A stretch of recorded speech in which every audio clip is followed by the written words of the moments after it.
بسم اللہ الرحمن الرحیم۔ طبیعت خراب ہوئی تو ڈاکٹر نے سختی سے بیڈ ریسٹ کا کہا۔ شوہر دوسرے ملک میں نوکری کرتا تھا اور میں اکیلی رہتی تھی، اس لیے ساتھ ایک نرس رکھ لی جو میرے کام کر سکے۔ وہ نرس سارا دن اداس رہتی، لیکن جیسے ہی رات ہوتی مسکرا مسکرا کر مجھے دیکھتی۔ مجھے اس کا مسکرانا کچھ عجیب لگتا اور کھانے کے بعد میں فوراً سو جایا کرتی تھی۔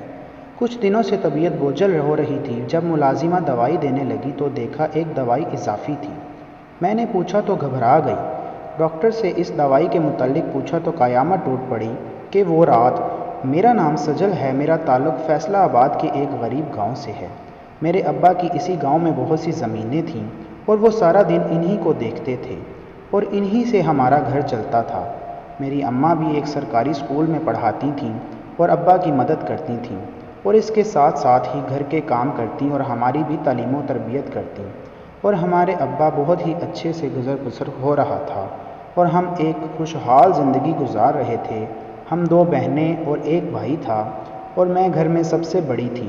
کہ تمام والدین کی طرح ہمارے ابا بھی چاہتے تھے کہ ہم پڑھ لکھ کر اپنے پاؤں پر کھڑے ہو جائیں اور ان کا نام روشن کریں، اور ہم لوگ بھی خوب دل لگا کر پڑھ رہے تھے۔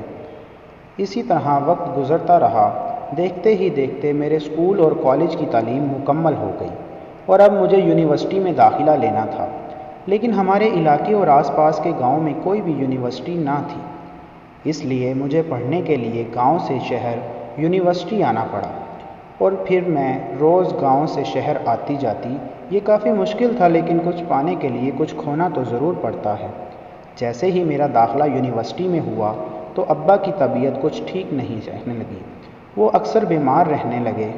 ہم لوگ ان کے لیے کافی پریشان تھے اور گھبرا گئے تھے کہ آخر ابا کو کیا ہو گیا ہے۔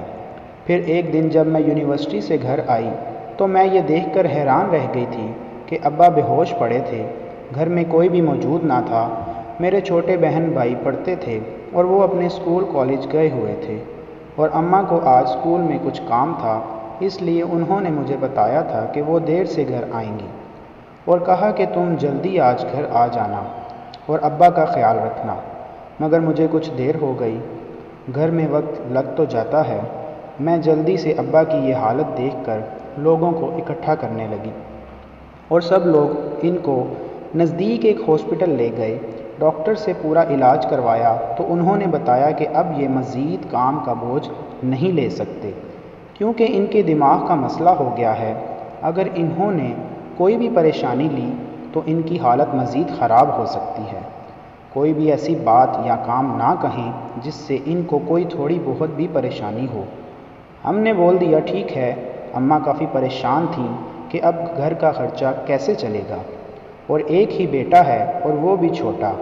وہ سب معاملات کو نہیں جانتا، تو اب ہم کیا کریں گے، کیسے ہوگا سب کچھ۔ میں نے اماں کو تسلی دی کہ آپ بالکل بھی پریشان نہ ہوں، میں کچھ خود کر لوں گی۔ اماں نے کہا پہلے ہی تم پڑھتی ہو اور پھر اتنی دور سفر کرتی ہو۔ میں نے بولا بس آپ پریشان نہ ہوں، میں سب کچھ مینج کر لوں گی، آپ بس ابا کا پورا خیال رکھیں اور گھر کو دیکھیں۔ اب میں نوکری کے ساتھ گھر کو بھی دیکھ رہی تھی اور گھر کو سپورٹ بھی کروں گی، کیونکہ اب ابا نے ہمارے لیے بہت کچھ کیا ہے، اب ہم ان کو تکلیف نہیں دے سکتے۔ اب میں نے یونیورسٹی کے بعد جب کلاس ختم ہو جاتی تھی تو نوکری کی تلاش شروع کر دی۔ میں نے کافی جگہ اپلائی بھی کیا، لیکن کوئی بات نہیں بنتی۔ سب سفارش وغیرہ والوں کو نوکری مل جاتی تھی۔ میں کافی پریشان تھی کہ مجھے تو کوئی نوکری نہیں مل رہی ہے۔ جب میں یونیورسٹی گئی، میری دوست نے مجھ سے پوچھا آج کل تم کافی پریشان رہتی ہو اور نہ ہی اب ہمارے ساتھ کوئی بھی وقت گزارتی ہو، اور یونیورسٹی ختم ہوتے ہی تو یہاں سے نکل جاتی ہو، یہ کہہ کر کہ کوئی ضروری کام ہے، اور ہمارے ساتھ کہیں پر بھی نہیں جاتی۔ پھر میں نے اس کو بتایا کہ بات یہ ہے کہ میرے ابا بیمار ہیں اور اب وہ پہلے جیسے ہمارے خرچے نہیں اٹھا سکتے۔ میں اسی لیے پریشان رہتی ہوں اور یونیورسٹی کے بعد میں نوکری کی تلاش میں نکل جاتی ہوں، مگر اتنی کوشش کے باوجود مجھے کوئی بھی نوکری نہیں مل رہی۔ اس نے میری بات سن کر کہا دیکھو میں تمہاری دوست ہوں، اور اگر کوئی تمہیں پریشانی تھی تو تم مجھ سے بتاتی تو صحیح، پہلے ہی مجھ سے کہتی، میں کوئی نہ کوئی حل ضرور نکال دیتی۔ مگر کوئی بات نہیں، اب میں کچھ کرتی ہوں۔ میرے ابا کے کچھ لوگ جاننے والے ہیں، ان کی جان پہچان سے تمہیں کوئی نہ کوئی نوکری مل ہی جائے گی، تم فکر مت کرو۔ میں آج ہی گھر جا کر اپنے ابا سے بات کروں گی اور پھر تمہیں سب بتاتی ہوں۔ اس نے مجھے کافی تسلی دی، مجھے مطمئن کیا، اور میں بھی مطمئن ہو گئی کہ چلو اب کوئی نہ کوئی بات بن ہی جائے گی۔ پھر چند دنوں بعد میں نے اس سے پوچھا تھا کہ نوکری کا کیا بنا، تو اس نے بتایا کہ میرے ابا نے کچھ لوگوں سے تمہاری نوکری کے سلسلے میں بات کی ہوئی ہے، جیسے ہی بات بنے گی تو میں تمہیں بتاؤں گی۔ میں نے کہا ٹھیک ہے۔ گھر کے حالات تب تک بہت خراب ہوتے جا رہے تھے، ابو اب کوئی کام بھی نہیں کر پا رہے تھے۔ مجھے سمجھ نہیں آ رہا تھا کہ آخر یہ سب کچھ کیسے ٹھیک ہوگا، اور ان کی بیماری پر بھی بہت خرچہ ہو رہا تھا۔ کچھ روز بعد میری سہیلی نے مجھ سے کہا، اس کے ابا نے کہیں پر بات کی ہے میری نوکری کی۔ اس نے کہا تم فلاں دن وہاں چلی جانا اور ابا کا نام لینا، تمہیں نوکری ضرور مل جائے گی۔ خیر، میں اس کمپنی میں گئی اور انہوں نے مجھ سے پوچھا، کیا آپ پڑھتی ہیں اور کیا آپ یہ نوکری کریں گی؟ تو میں نے بولا جی ہاں، میں یہ نوکری کر لوں گی۔ پھر اللہ اللہ کر کے مجھے نوکری مل ہی گئی۔ میری روٹین کافی مشکل ہو گئی تھی، پہلے یونیورسٹی جانا، پھر نوکری پر جانا، پھر گھر آنا اور ابا اور گھر والوں کو بھی دیکھنا، لیکن مجھے یہ سب کرنا ہی تھا۔ میں ایک دن آفس لیٹ پہنچی تھی کیونکہ میری یونیورسٹی میں ایک ایکسٹرا لیکچر تھا، تو وہ لینا بہت ہی ضروری تھا، تو اس لیے مجھے آفس میں زیادہ دیر رہنا پڑا، اور پھر میں کام میں بھی مصروف تھی کہ مجھے اتنا ٹائم نہ ملا اور ٹائم کا اندازہ ہی نہ رہا، اور ویسے بھی آفس بند ہو گیا تھا، سب لوگ چلے گئے تھے، اور اب میں بھی بس نکلنے والی تھی۔ اور جیسے ہی میں باہر نکلی تو میں نے دیکھا کہ میرے باس بھی آفس میں ہی تھے۔ وہ آفس سے نکل رہے تھے اور وہ کافی اچھی شکل و صورت کے مالک تھے۔ میں رکشے کا انتظار کر رہی تھی لیکن کوئی رکشہ نہ آیا۔ پھر میرے باس نے دیکھا، انہوں نے کہا کہ آپ اس ٹائم تو یہاں پر کوئی رکشہ نہیں ملے گا، تو میں آپ کو گھر تک چھوڑ دیتا ہوں۔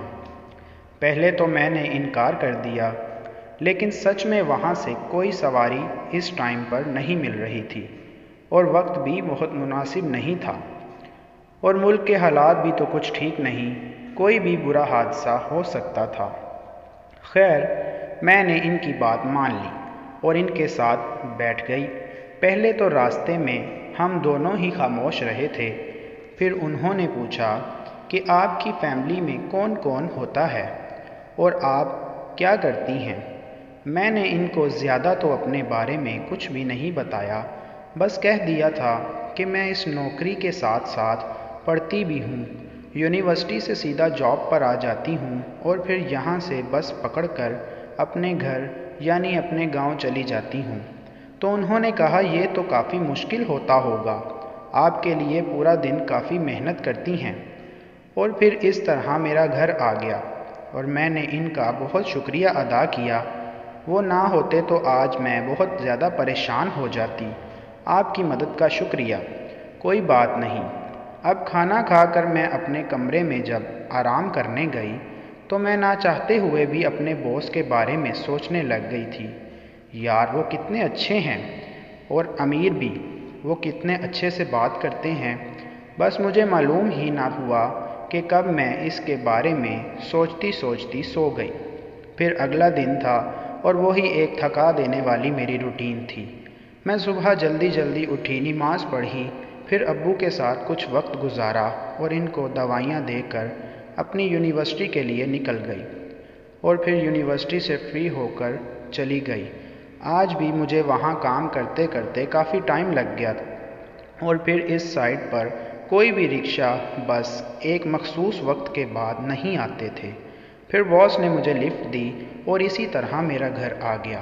نہ چاہتے ہوئے بھی میں ان کو ہر وقت سوچتی رہتی اور دل ہی دل میں ان کو پسند کرنے لگ گئی تھی، لیکن مجھے اس بات کا بھی خیال تھا کہ ہمارا کوئی بھی جوڑ نہیں ہے، وہ کہاں اور ہماری کیا حیثیت ہے، اور میں نے خود کو سمجھایا کہ اس طرح ان کے بارے میں نہیں سوچنا۔ اس طرح کافی وقت گزر گیا اور اب میرے باس بھی مجھ پر کافی اعتبار کرتے تھے اور ہر دفعہ میرے کام کی تعریف بھی کرتے تھے اور مجھے ہر کام میں آگے بھی رکھتے تھے، اور انہوں نے کہا کہ اگر کوئی بھی مدد ہو تو بول دینا۔ ان کو میرے گھر اور ابا کی بیماری کے بارے میں بھی معلوم ہو گیا تھا، اس لیے وہ روز مجھ سے ان کے بارے میں بھی پوچھا کرتے تھے اور بولتے تھے کہ کسی چیز کی بھی ضرورت ہو تو کہہ دینا، میں نے ابھی کچھ بھی نہیں چاہیے۔ وہ اسی طرح مجھے گھر چھوڑ جاتے۔ ان کو ہمارے تمام حالات کے بارے میں پتہ لگ گیا تھا۔ اسی طرح مزید وقت گزر گیا۔ ایک دن انہوں نے مجھے اپنے آفس میں بلایا اور کہا کہ میں تم سے کچھ بات کرنا چاہتا ہوں، آؤ میرے ساتھ بیٹھو، کھانا کھانے چلتے ہیں۔ میں کافی حیران ہوئی، مجھے لگا کہ شاید کوئی میٹنگ ہے اس لیے وہ بول رہی ہیں، لیکن جب ان کے ساتھ میں گئی تو میں یہ سن کر ایک دم سے شاک ہو گئی۔ انہوں نے مجھ سے کہا کہ جو تم سے میں کہنے لگا ہوں اس کا تم غلط مطلب مت سمجھنا اور میری بات کو بالکل برا مت سوچنا، اور جو بھی تمہارے دل میں ہوگا اور جو تمہیں ٹھیک لگے اس کے مطابق مجھے جواب دے دینا، اس سے تمہاری جاب پر کوئی بھی فرق نہیں پڑے گا اور یہ بات ہمارے درمیان اسی طرح ہمیشہ رہے گی۔ میں نے بھی کہا کہ ٹھیک ہے۔ انہوں نے کہا کہ وہ مجھے پسند کرتے ہیں اور کافی دیر سے ہی مجھ سے یہ بات کہنا چاہ رہے ہیں کہ میں ان کو بہت اچھی لگتی ہوں اور ان کا کوئی غلط ارادہ نہیں ہے۔ انہوں نے کہا کہ وہ مجھ سے شادی کرنا چاہتے ہیں۔ میں یہ سن کر تو سوچ میں ہی پڑ گئی کہ جو میں چاہتی تھی یہ تو ویسا ہی ہو رہا ہے۔ کبھی کبھی انسان جو سوچتا یا بولتا ہے کسی طرح پوری ہو جاتی ہے۔ مجھے آج احساس ہو رہا تھا، اس لیے اکثر بڑے کہتے ہیں کہ ہمیشہ اچھی بات ہی منہ سے نکالنی اور سوچنی چاہیے۔ انہوں نے مجھے کھویا ہوا دیکھا اور کہا کیا ہوا ہے، اگر تم نہیں کرنا چاہتی تو کوئی مسئلہ نہیں۔ میرے دل میں یہ بات کافی دیر سے تھی تو سوچا کہ آج یہ کہہ دوں، باقی سب تمہاری مرضی۔ میں نے کہا یہ بات نہیں ہے، میں تو یہ سوچ رہی ہوں کہ آپ میں اور مجھ میں اسٹیٹس کا کافی فرق ہے تو سب لوگ باتیں بنائیں گے۔ اس پر انہوں نے کہا کہ مجھے لوگوں کی باتوں کی پرواہ نہیں، اگر آپ اس بات کے لیے راضی ہیں تو مجھے بتا دیں، میں عزت کے ساتھ آ کر آپ کے والدین سے رشتے کی بات کروں گا، آپ اچھے سے سوچ کر پھر مجھے بتا دینا۔ اس کے بعد انہوں نے گھر چھوڑا۔ میرا گھر میں ان کی تمام باتوں کے بارے میں سوچنے لگی، لیکن ایک یہ مسئلہ بھی تھا کہ وہ عمر میں مجھ سے کافی بڑے تھے، لیکن پھر میں نے سوچا کہ اس سے بہتر اور کیا ہوگا، جس طرح کے حالات ہوئے پڑے ہیں اس کے مطابق تو یہ فرشتہ ہے جو میری ہر طرح سے مدد کر سکتے ہیں اور مجھے اس میں میرے گھر والوں کو سپورٹ کر سکتے ہیں۔ میں نے فیصلہ کر لیا کہ میں شادی کے لیے ہاں بول دوں گی۔ اگلی صبح جب میں کاموں اور یونیورسٹی سے فری ہو کر آفس گئی تو میں ان کے کمرے میں گئی تو مجھے معلوم ہوا کہ وہ کسی میٹنگ میں مصروف ہیں، فری ہو کر ملیں گے۔ میں پھر کام کرنے لگی۔ میں نے ان کو میسج کر دیا کہ آپ فری ہو کر مجھے بتا دیں۔ چند گھنٹوں بعد وہ جب میٹنگ سے فری ہوئے تو انہوں نے مجھے کال کی اور اپنے آفس میں آنے کے لیے بلایا۔ میں ان کے کمرے میں گئی اور پھر ان سے بات کی اور کہا کہ کل جو بھی بات ہوئی ہے مجھے کسی بات پر بھی اعتراض نہیں ہے اور میں آپ سے شادی کرنے کے لیے تیار ہوں۔ انہوں نے کہا یہ سن کر مجھے بہت خوشی ہوئی ہے، میں جلد ہی تمہارے اماں ابا سے آ کر بات کرتا ہوں۔ وہ واقعی بہت زیادہ خوش تھے اور میں بھی اب مطمئن تھی۔ اب ہم نے روزانہ ساتھ آنا جانا شروع کر دیا تھا۔ وہ مجھے گھماتے پھراتے اور ہم بہت زیادہ وقت ساتھ گزارتے تھے۔ یوں ہی چند دن بعد وہ میرے گھر آئے اور انہوں نے میرے اماں ابا سے ہمارے رشتے کی بات کی۔ میں پہلے ہی ہلکی پھلکی بات اپنے گھر میں کر چکی تھی۔ اب اماں ابا نے پوچھا کہ آپ کے گھر والوں میں سے کوئی نہیں آیا تو انہوں نے بولا کہ میرے گھر والے، اماں ابا اور باقی سب بہن بھائی ملک سے باہر رہتے ہیں اور میں یہاں جتنا کاروبار ہے وہ سنبھالتا ہوں۔ اس طرح اگر کسی اور کو کاروبار دے دیا جائے تو کاروبار تباہ ہو جاتا ہے اور وہ لوگ وہاں جتنی کمپنیاں ہیں ان کو دیکھتے ہیں۔ ابا نے میرے رشتے کے لیے ہاں بول دی تھی۔ ہم دونوں بہت ہی خوش تھے۔ کچھ روز بعد ہی ہمارا نکاح تھا۔ لوگوں نے زیادہ لوگ اور رشتے دار اکٹھے نہیں کیے تھے اور بالکل ہی تھوڑے سے لوگوں کی موجودگی میں میرا نکاح ہو گیا، لیکن میں حیران تھی کہ نکاح والے دن بھی ان کے گھر سے کوئی بھی نہیں آیا تھا اور ان کے اماں ابا اور نہ ہی کوئی بہن بھائی۔ خیر، نکاح کر کے میں اگلے گھر شفٹ ہو گئی۔ سب کچھ بہت اچھا ہو گیا۔ انہوں نے مجھے پڑھنے سے بھی نہیں روکا اور میں اپنی تعلیم جاری رکھے ہوئے تھی۔ ویسے بھی میرا آخری سال تھا تو میں نے اپنے شوہر کو بول دیا تھا کہ میں اپنی ڈگری مکمل کرنا چاہتی ہوں۔ انہوں نے بولا کہ جو تمہیں اچھا لگتا ہے وہی کرو، مجھے کوئی اعتراض نہیں ہے، تمہاری خوشی میں ہی میری خوشی ہے۔ خیر، اسی طرح چلتا رہا اور میں پڑھتی رہی اور ہم ساتھ میں ایک دوسرے کا کافی خوش رہتے۔ میرے شوہر میرا بہت خیال رکھتے تھے۔ میں اپنے آپ کو بہت خوش قسمت سمجھتی تھی، لیکن کیا معلوم تھا کہ یہ سب وقتی خوشی ہے اور جیسا میں سوچ رہی ہوں، جس نیت سے یہ شادی ہوئی ہے وہ کچھ اور ہی تھا۔ اسی طرح وقت گزرتا گیا اور پھر میری ڈگری بھی اس وقت تک مکمل ہو گئی تھی۔ ایک دن میں گھر میں کام کر رہی تھی تو کام کرتے کرتے مجھے چکر آئے اور میری آنکھوں کے آگے اندھیرا چھا گیا اور پھر مجھے پتہ ہی نہیں چلا کہ میں گر گئی۔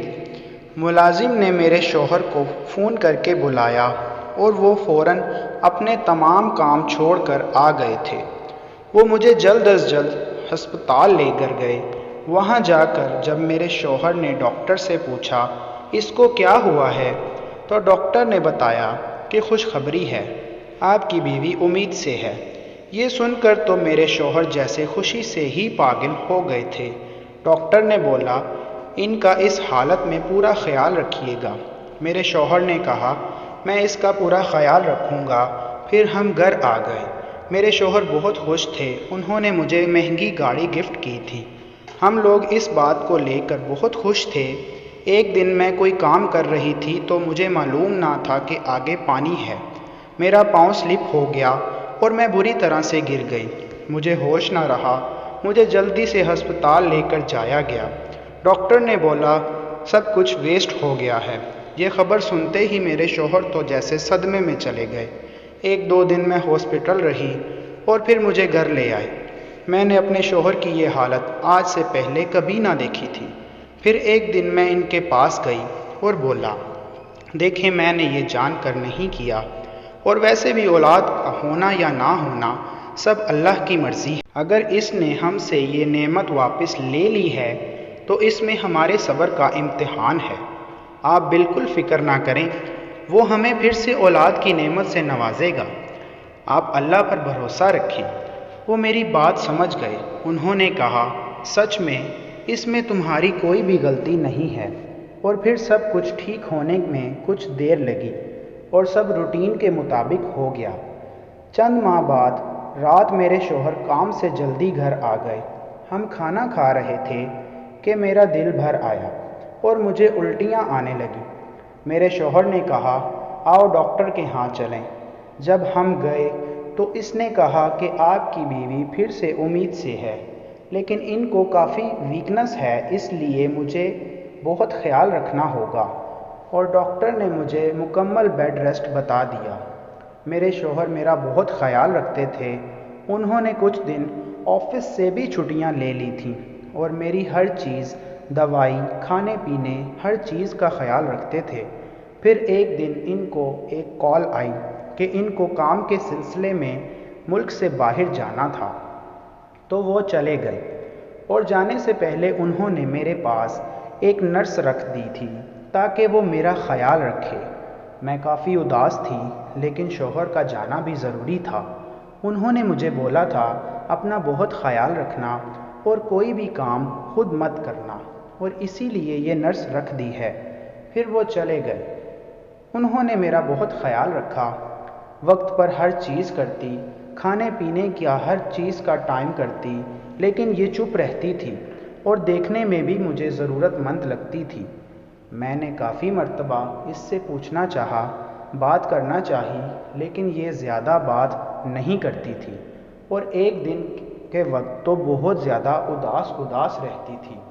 میں نے نوٹ کیا کہ جب رات کو یہ مجھے دوائی دیتی ہے اور جوں ہی رات ہوتی ہے تو یہ بہت زیادہ خوش ہو جاتی ہے اور مسکرا کر مجھے دیکھتی بھی ہے، اور میں بھی دوا کھا کر سو جاتی ہوں اور پھر میری آنکھ صبح ہی کھلتی ہے کیونکہ ڈاکٹر نے بولا تھا کہ آپ کو ریسٹ کرنا ہے۔